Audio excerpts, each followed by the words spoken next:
Welcome to this lecture on advanced linear algebra. Today we are going to explore a truly fascinating concept known as the double dual. If you have ever wondered what happens when you take the dual of a dual space, you are in the right place. We will build this idea from the ground up, step by step. So let us dive right in and get started. Before we look at the math, let us build some intuition. Imagine a cooking competition. The dishes prepared are our original vectors in a space V. The judges who taste and score these dishes act as linear functionals, forming the dual space V star. Now imagine a network executive evaluating how strict each judge is. This meta judge lives in the double dual space, V double star. But here is the beautiful twist. The dishes themselves can act as meta judges. A dish can evaluate a judge simply by asking, "What score did you give me?" In linear algebra, instead of the function evaluating the vector, we flip the script so the vector evaluates the function. Now that we understand the concept, let us look at its mathematical form. This is the evaluation map. It shows exactly how a vector can act as a function. In this formula, V is a vector from our original space, and F is a linear functional from the dual space. The symbol V with a hat represents the new meta function in the double dual space. The formula tells us that when you feed a functional f into V hat, it simply outputs the scalar value that f would produce when applied to V. If you change the vector, you get a completely different meta function. If you change the functional, the final scalar output changes.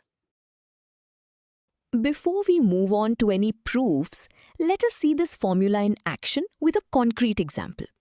We are given the original space R2, a specific vector V with coordinates 3 and 4, and a linear functional f defined by the rule 2x minus y.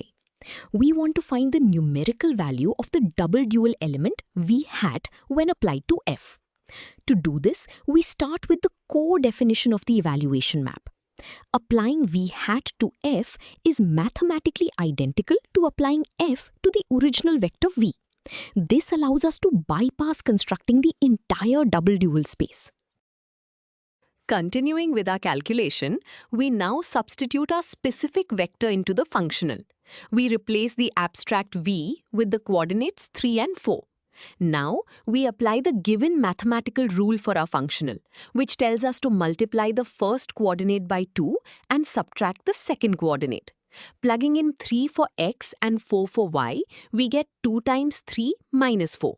This gives us a final scalar value of 2. This simple numerical example proves that vectors themselves can act as active operators on functionals, yielding a concrete result. Now that we have used the evaluation map, let us understand a deeper truth about it. We want to prove that the mapping from the original space to the double dual is a natural isomorphism for finite dimensional spaces. We call this mapping psi, which takes a vector v and outputs v hat. To prove it is an isomorphism, we first must show it is a valid linear transformation. We start by checking if it respects vector addition. We evaluate the meta function for the sum of vectors x and y on a functional f. By definition, this is exactly the same as plugging the combined vector directly into f. Continuing our proof, we rely on the fact that f is a linear functional. This special property guarantees that the functional can be split apart cleanly over the addition of the two vectors. So f of x plus y becomes f of x plus f of y. Now, we can rewrite these separated terms using our hat notation. F of x becomes x hat of f and f of y becomes y hat of f. Because this relationship holds true for any arbitrary functional f, we have successfully proven that psi of x plus y equals psi of x plus psi of y. Scalar multiplication follows a similar logic. Having established linearity, we must now prove this mapping is injective. This means no two different vectors map to the exact same meta function. We do this by finding the kernel, assuming some unknown vector v maps to the zero function. This means that for every single functional in the dual space, v hat of f evaluates to 0. Consequently, f of v must also equal 0 for all possible functionals. In linear algebra, if every possible linear functional evaluates to 0 on a specific vector, that vector has no choice but to be the 0 vector itself. Thus, the mapping is perfectly injective. This brings us to the final step of our proof. We look at the dimensions of these vector spaces. If the original space V has a finite dimension n, then its dual space also has the exact same dimension n. Applying the same logic, the double dual space must also have a dimension of n. Since our mapping psi is an injective linear transformation between two spaces of the exact same finite dimension, it is automatically surjective, meaning it covers the whole target space. This gives the final result. The original space and the double dual are perfectly isomorphic. Let us visualize what we have just proven.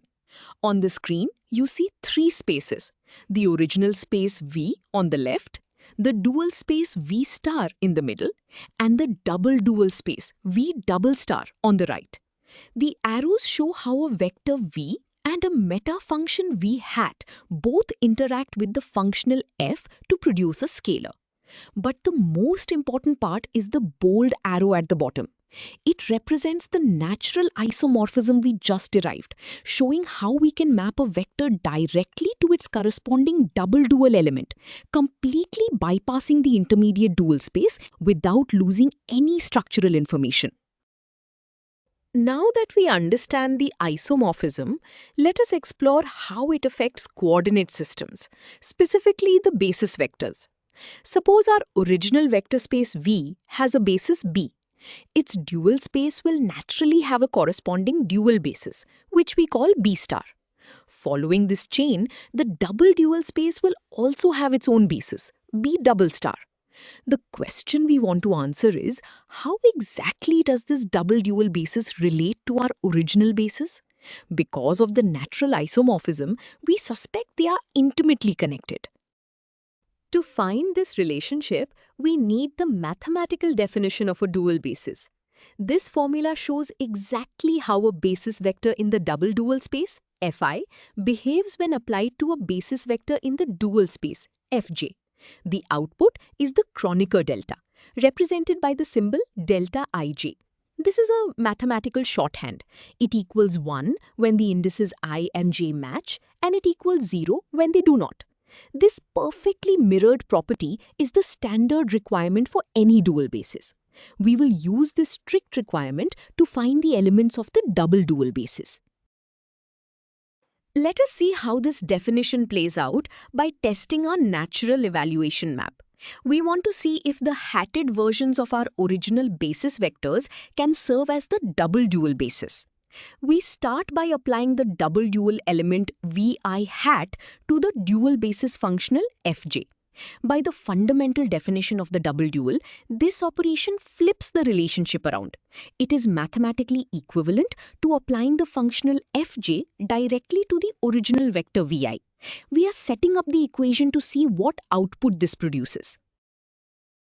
Continuing our evaluation, we know that Fj is specifically chosen as part of the dual basis.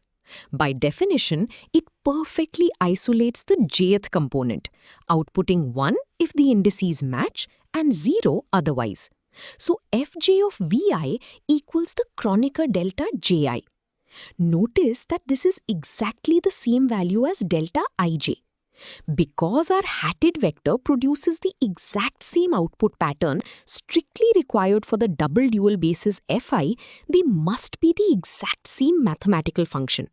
This proves that the double dual basis is simply the original basis viewed through the evaluation map. We have covered a lot of ground today. Let us review the key takeaways. First, the double dual space consists of linear functionals that act upon the dual space.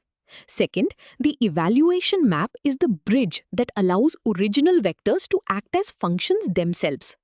Third, and most importantly, for finite dimensional vector spaces, there is a perfect natural one-to-one correspondence between the original space and its double dual.